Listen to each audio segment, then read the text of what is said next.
안녕하세요, 따라쟁이 너구리입니다. 오늘은 청계천 자전거 도로를 한번 달려보려고 합니다. 청계천은 원래 자전거로도 많은 분들이 따릉이 등을 이용해서 출퇴근도 하셨는데요. 이번에 청계천 자전거 전용 도로가 생겼습니다. 지난 5월 30일 청계광장에서부터 고산자교까지 5.9km의 자전거 도로가 생겼는데요. 양방향으로는 11.8km라고 합니다. 청계천을 가운데로 두고 왕복할 수 있는 자전거 전용 도로, 자전거로 출퇴근하시는 분들 또는 데이트를 즐기시는 분들께 정말 좋은 소식이 아닐까 합니다. 청계천은 도심 속에 조성된 휴식 공간입니다.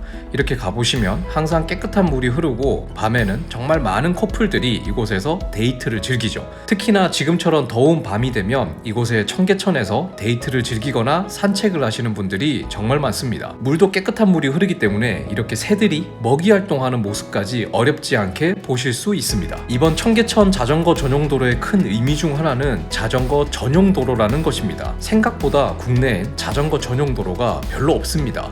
자전거 전용 도로란 말 그대로 보행자나 오토바이, 차량 등은 올 수 없는 자전거만을 위한 전용 도로인데요. 때문에 멈춤 없이 편리하게 자전거를 이용할 수 있기 때문에 자전거 이용자에겐 정말 좋죠. 더욱이 이런 청계천 같은 곳에서 자전거 전용 도로가 설치되어 있기 때문에 주말이나 밤에 청계천을 찾아서 데이트를 즐기기에도 더더욱 좋은 장소가 될 것 같습니다. 자, 그럼 저와 함께 청계천 자전거 전용 도로가 어떻게 구성되어 있고 어떤 점을 조심해서 이용하면 좋을지 한번 알아보기 위해서 출발해 보겠습니다.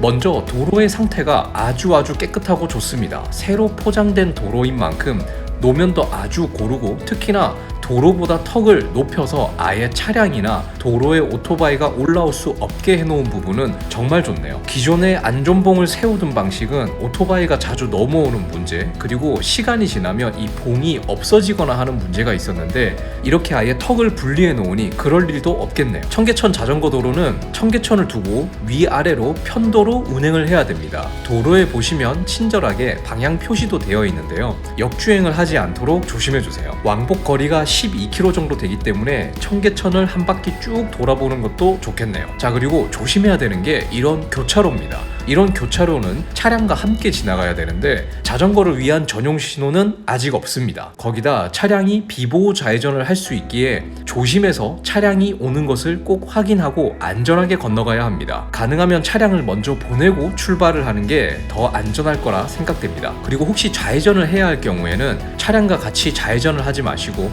훅턴이라 부르는 방식을 사용해야 됩니다.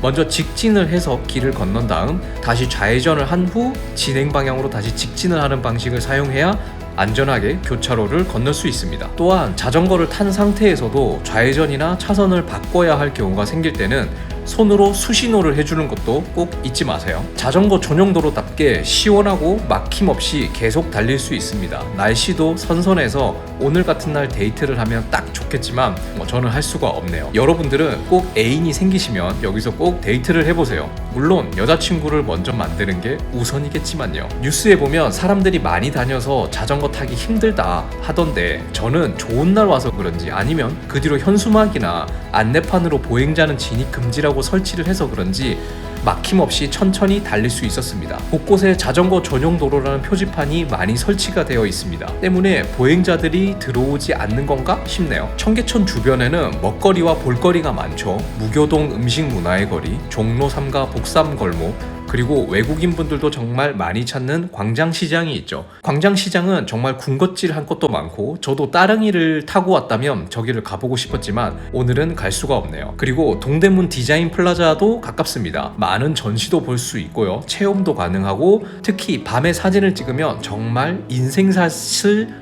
얻을 수도 있는 멋진 곳이죠. 청계천을 즐기기엔 역시 따릉이가 최고인 것 같습니다. 비싼 자전거를 타고 맘대로 대놓고 밥 먹고 즐기기가 힘드니까 따릉이를 빌려서 타고 놀고 다시 빌리고 하는 걸 반복하면 청계천 자전거 전용 도로를 즐기는데 최고의 방법이 아닐까 생각이 되네요. 이렇게 큰 도로를 건너야 할 때는 꼭 조심해 주세요. 자전거만 통행 가능하게 하는 전용 신호가 있다면 얼마나 좋을까 하는 작은 바람이 드는 곳입니다. 교차로 도로가 좀 넓긴 합니다. 네, 가다 보니 이렇게 공사를 하는 구간도 있습니다. 꽃 조경을 심는 작업을 하신다고 하네요. 더 좋은 청계천을 만들기 위해 작업을 하시니까 좋은 마음으로 피해 가겠습니다. 여기 구간은 상가가 많아서 보행자가 조금 있습니다. 도로가 좁기 때문에 보행자와 겹치면 사고가 날 수 있습니다. 부디 보행자분들은 본인의 안전을 위해서라도 인도로 걸어주세요. 가다 보니 이렇게 전동 킥보드를 여기 주차해 놓은 것도 있네요. 이것도 보행에 방해가 되니까 치워줘야겠죠? 쾌적한 자전거 도로를 위해서 이용하시는 분들이 조금만 더 신경을 써주시면 좋겠습니다. 자전거 전용 도로의 통행 위반 시에는 4에서 6만 원의 과태료까지 부과될 수 있으니 조심해주세요. 오늘은 이렇게 서울 도심을 그리고 청계천을 더 즐겁게 누릴 수 있는 청계천 자전거 전용 도로를 달려보고 직접 체험 그리고 주의사항에 대해서 알아봤습니다. 모두 안전하게 자전거 도로를 이용하시길 바라면서 청계천 자전거 도로 많이 이용해주세요. 감사합니다.